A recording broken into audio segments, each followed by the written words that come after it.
बांद्रा के अंदर मजदूर इकट्ठा होते हैं तो आपको रेलवे स्टेशन की बगल में एक मस्जिद नजर आती है, तो आप ये चलाना शुरू कर देते हैं कि लोग मस्जिद से निकल के आए। उसी दिन 14 तारीख को सूरत में मजदूर निकल के आते हैं रेलवे स्टेशन के ऊपर, और वो देखा जा रहा है कि उनके पीछे एक मंदिर है, वो भी रेलवे स्टेशन के पास के मंदिर के नजदीक रेलवे स्टेशन के बाहर खड़े हैं। तो आपका मीडिया ये नहीं चलाता कि मंदिर से चले आ गए, ये सड़क के ऊपर डिस्टेंसिंग, फिजिकल डिस्टेंसिंग को तोड़ने के लिए आ गए। प्रिंट और इलेक्ट्रॉनिक मीडिया में जो डुगडुगी बजाने लगता है आपके कहने से, उस मीडिया ने पूरी की पूरी मुस्लिम कौम को कटघरे में खड़ा कर दिया। उसका नतीजा है कि लोग ऊपर छत से नीचे रेहड़ी वाले को देख के कहते हैं, कौन है तू, हिंदू है कि मुसलमान है? मुसलमान है तो भाग जा। 80 लाख के करीब गल्फ कंट्रीज के अंदर हमारे देश के लोग काम करते हैं, रेवेन्यू कमा के भेजते हैं कि वहां बदनाम करने के लिए यहां बैठ करके जहरीली ट्रोलिंग करोगे, ट्वीट्स करोगे, तो हम इस पे नजर रख रहे हैं, हम आपको यहां फिर काम नहीं करने देंगे। इसमें से 30 लाख जो है अकेला यूनाइटेड अरब एमिरेट में है, और प्रधानमंत्री वहां के सुल्तान से भी मिलके आए थे। वहां की प्रिंसेस ने क्या कहा है, इस जहरीली भाषा को बंद कीजिए हमारे मुल्क में बैठ करके, वहां की प्रिंसेस को कहना पड़ा, और एक बार नहीं, 2 बार नहीं, 4 बार कहना पड़ा। क्या कोरोना की दवाई जब बन जाएगी उसको आप आइडेंटिफाई कर पाओगे कि कौन सी मुसलमान के लिए, कौन सी हिंदू और कौन सी ईसाई के लिए है, कौन सी अगाड़ी के लिए, पछाड़ी के लिए, ऊंचे के लिए, नीचे के लिए? इस तरीके की ट्रोलिंग करने वाले, नफरत फैलाने वालों के ऊपर मिस्टर प्राइम मिनिस्टर अंकुश लगाइए। पूरे देश को इस महामारी से मिलकर के लड़ाई लड़नी है, और इसलिए चुनावी मोड से बाहर निकलिए, अपनी पार्टी को इस मोड से बाहर निकालिए। इसके साथ साथ मैं ये कहना चाहती हूं साफ साफ, पहला केस हमारे देश में कौन लेके आया? वुहान से विद्यार्थी लेके आया जो वहां पढ़ता है। उसके बाद दूसरा केस भी वहीं से आया, उसके बाद यूरोप से केस आए। इस देश के अंदर कोरोना की एंट्री विदेशों से हुई। दूसरी बात, इस सिलसिले में आप तो सो रहे थे 2 महीने, दिसंबर और जनवरी। आपने तो फरवरी में जो संज्ञान भी लिया, उसके ऊपर कोई लोगों को हिदायत नहीं दी। बाहर से आने वालों के ऊपर जो टेस्टिंग होना चाहिए था, जो क्वारंटाइन होना चाहिए था, उसके ऊपर ईमानदारी से अमल नहीं किया। क्या हम जानते नहीं कि एक मेडिकल सुपरिंटेंडेंट का अपना परिवार का सदस्य, नौजवान बच्चा आया, उसने छुपाया, उसका क्वारंटाइन हुआ? क्या एक्शन हुआ? रेलवे की ऑफिसर महिला ने, उनके बच्चा बाहर से आया, क्या उन्होंने बताया? क्या उसका क्वारंटाइन हुआ?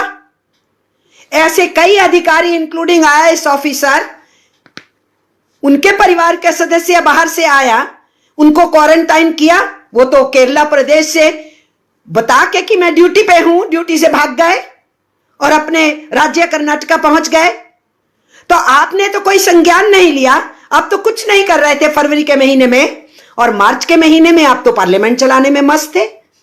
फरवरी के एंड में तो दिल्ली के अंदर दंगों के उस माहौल के अंदर गाली गलौज जारी था, और उस माहौल में दोषारोपण जारी था, और पार्लियामेंट जब चल रही थी तो फिर आपने फिजिकल डिस्टेंसिंग का काम फरवरी से ही क्यों नहीं शुरू किया?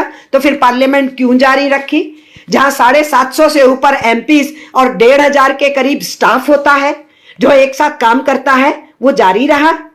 और आप 23 तारीख को ओथ दिलवा रहे हैं चीफ मिनिस्टर मध्य प्रदेश को। कोई फिजिकल डिस्टेंसिंग, सोशल डिस्टेंसिंग नाम की कोई चीज नहीं है, उसकी धज्जियां उड़ती हैं। 22 तारीख को ताली थाली बजाने में धज्जियां उड़ती हैं और लोग सड़कों के ऊपर आते हैं, और आप इस तबलीगी जमात का 13, 14, 15 का एक इवेंट होता है, जिस इवेंट को आपको कैंसिल कर देना चाहिए था। आपको वीजा कैंसिल करना चाहिए था। जो विदेशी आए हुए थे उनको तुरंत बोलते कि आप जाइए यहां से।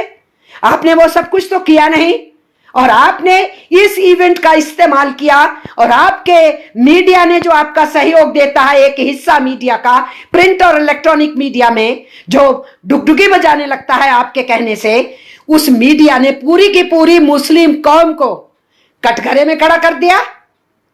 और आप ये कहने लग गए जो ट्रोलर्स हैं कि मुस्लिम्स इस देश के अंदर कोरोना फैला रहे हैं।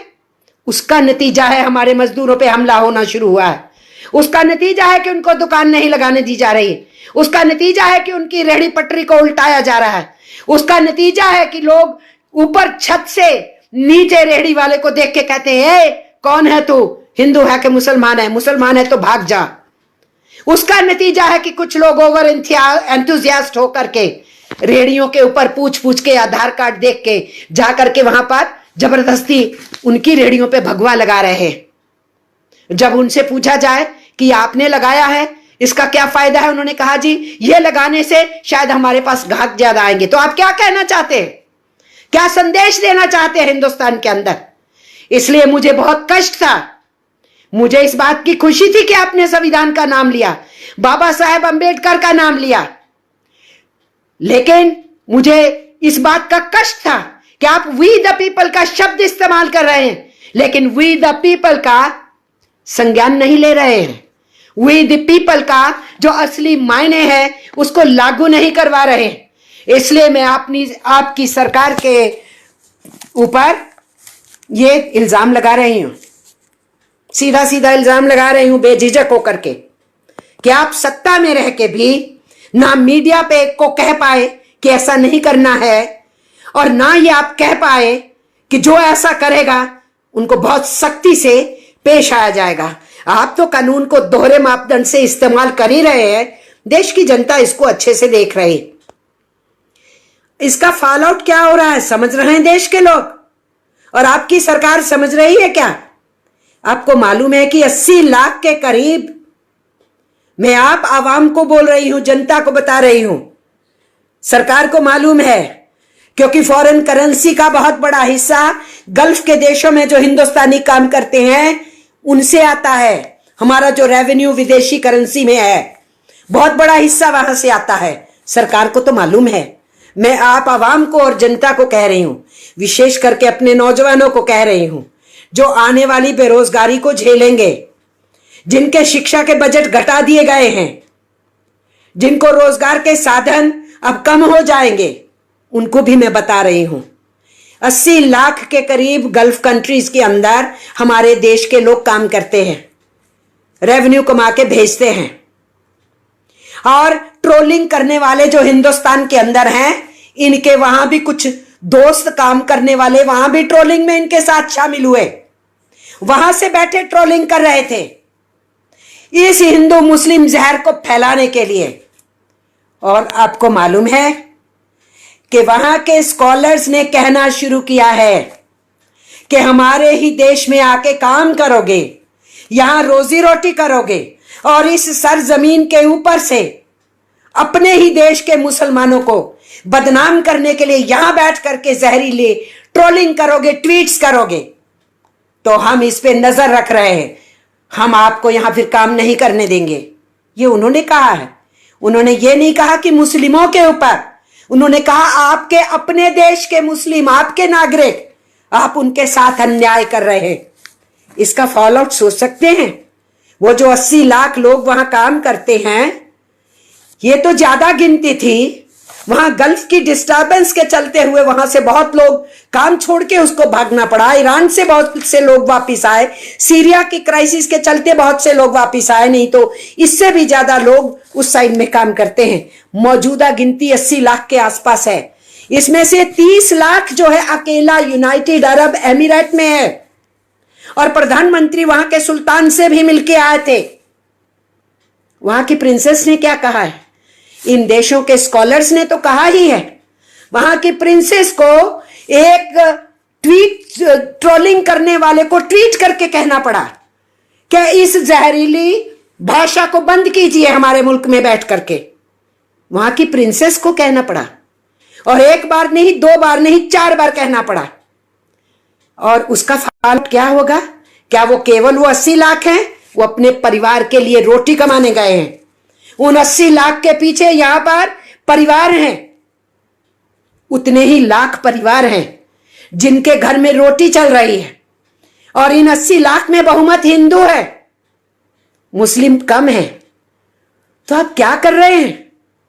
एक तरफ देश की इकोनॉमी का बनता ढार हो रहा है, हालात खराब हो रहे हैं, कहा जा रहा है कि एशिया के देशों की शायद जीडीपी 0% रह जाएगी और गरीबी बढ़ जाएगी, बेरोजगारी बढ़ जाएगी। हमारी इकोनॉमी की पतली हालत पहले से थी, नोटबंदी के दौरान से थी, जीएसटी के चलते हुए बढ़ गई। सरकार सत्ता में आई तो उसके बाद इनकी नीतियों ने बेरोजगारी को और बढ़ा दिया। अभी तो साल भी नहीं हुआ इनकी सरकार को बैठे हुए। ऐसे हालात के अंदर जब इकोनॉमी पहले ही शटर्ड है, ऐसी स्थिति के अंदर इस पेंडेमिक के चलते हुए लोगों का रोजगार चला गया है, लोग गरीबी की हालत में हैं, सरकार को बड़े बड़े पैकेज देने की जरूरत है। उस सिचुएशन में भी आप हिंदू मुस्लिम कहते रहिएगा। और मैं ये कहना चाहूंगी, मुझे नाज है एआईएसएफ के कन्हैया के ऊपर, जिसने ये ट्वीट किया कि अगर ऐसे मुश्किलों के दौर में भी अगर आप इस तरीके की नफरतें फैलाते हैं तो मुझे आपके इंसान होने पे शक है।